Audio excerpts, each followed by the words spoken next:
छोटा सा होटल है, लिट्टी और सब्जी का दुकान है। लिट्टी चोखा वाला जी, कहाँ पर?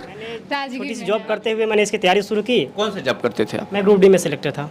ग्रुप डी में सिलेक्ट कर रहे हैं, तैयारी कर रहे हैं। तैयारी कर रहे हैं, एकदम कंफर्म है? हाँ। बन जाना है हाँ।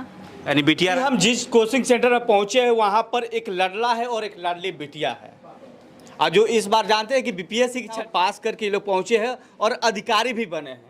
ये दोनों लोग हैं। पहले तो मैं स्वागत और अभिनंदन करता हूं, बधाई देता हूं आपको। Thank you so much. Shivani नाम है कि शिवा? शिवा नाम है मेरा, शिवा कुमारी। शिवा कुमारी। और हमारे साथ कुंदन जी हैं। जी कुंदन। कुंदन जी का हाइट बड़ा छोटा है लेकिन काम बहुत बड़े कर चुके हैं।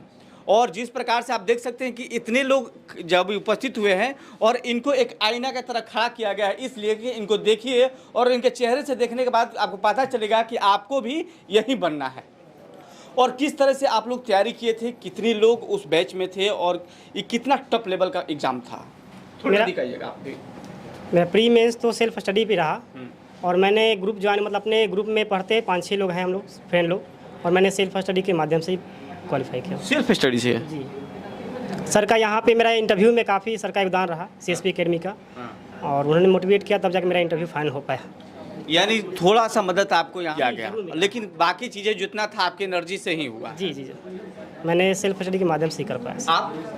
हाँ, प्रीलिम्स तो मैं सेल्फ स्टडी से ही की आप हूँ। भी सेल्फ स्टडी? हाँ, चूँकि मेरा SSC का मैं तैयारी करती थी तो उससे मुझे काफ़ी हेल्प मिला GS में PT में।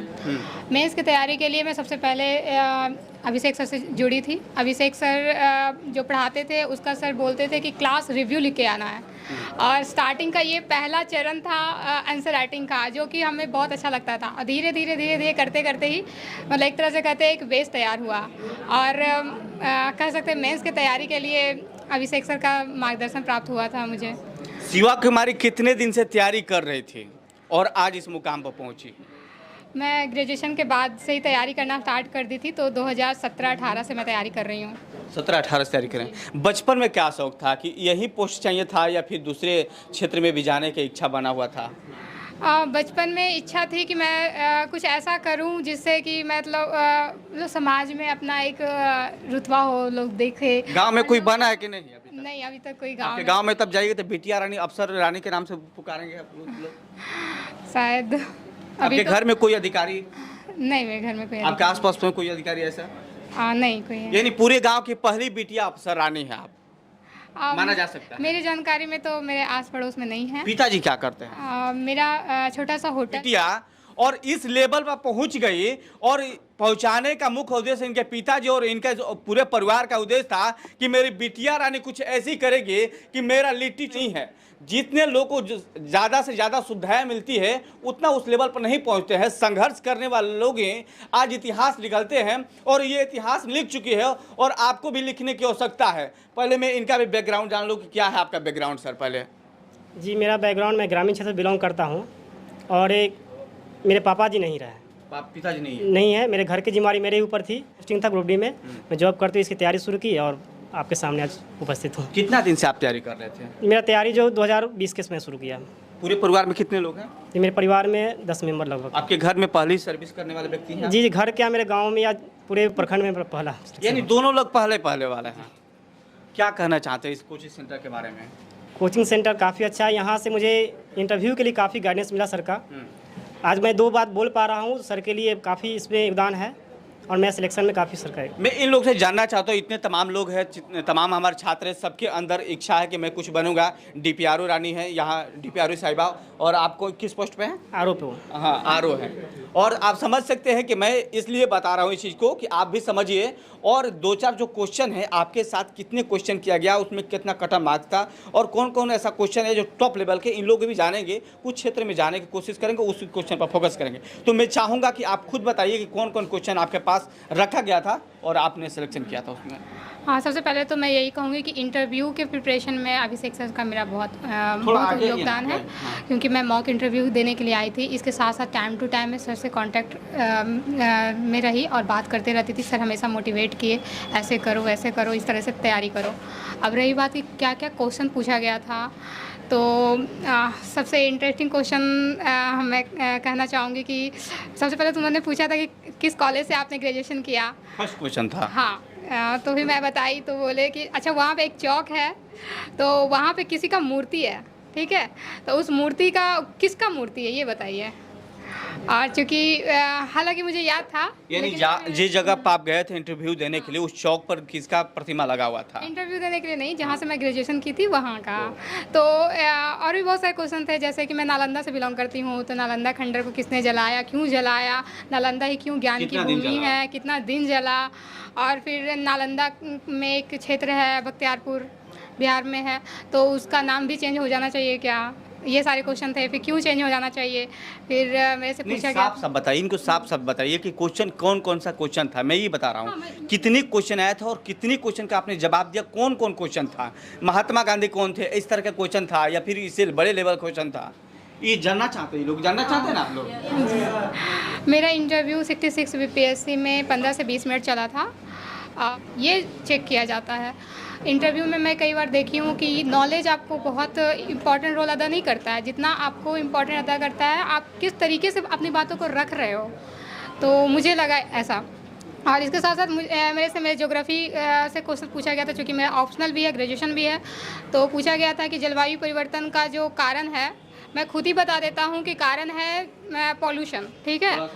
आपको इसके पॉल्यूशन के अलावा 3 चीज़ बताना है जिसकी वजह से जलवायु परिवर्तन हो रहा है। ये सवाल थे मेरे।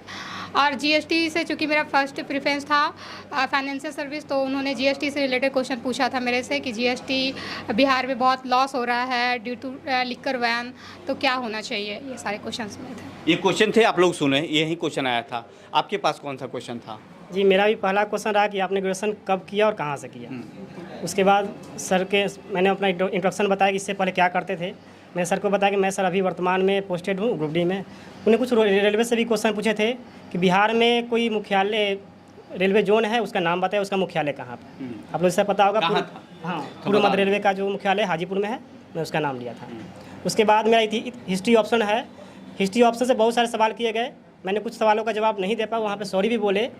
जैसे कि कुछ किताब सॉरी चलता है? हाँ, सॉरी चलता है। सॉरी बेधड़क बोलिए, आप घुमाइए नहीं बात को, नहीं जानते बेधड़क सॉरी बोलिए एकदम। हाँ, उसी वक्त दौरान मतलब नहीं पता है तो सॉरी बोलिए। हाँ, सॉरी बोल दीजिए। सॉरी बोलने में मार्क्स नहीं करते हैं। यदि आप घुमा फिरा जवाब देते हैं वहाँ मार्क्स कटेंगे।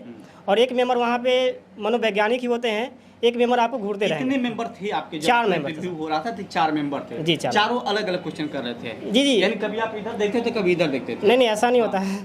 चारों बैठे होते हैं, बारी बारी से चारों क्वेश्चन पूछते हैं और सब पे अपना जो आई कांटेक्ट बनाए रखना चाहिए, और बनाए थे वहाँ पे। बीपीएससी के कैडर पर काफ़ी सवाल खड़ा होता है, बीपीएससी के जितने पदाधिकारी उनके ऊपर भी काफ़ी सवाल खड़ा होता है। आजकल बिहार में आप देखते होंगे, तो क्या लगेगा कितनी % आपके अंदर ईमानदारी पूर्वक काम कीजिएगा या फिर वहीं भ्रष्टाचार के लेवल बढ़ाइएगा? नहीं, ईमानदारी पूर्वक काम करेंगे और जनहित में जो भी काम पड़ेगा वो मैं करूँगा। IPS पूजा का नाम सुनेगा, पूजा सिंघल? जी, नाम सुना। जी, नाम सुना। वैसा बनना है या फिर दूसरी तरह? नहीं, वैसे नहीं बनना है, नहीं बनना है।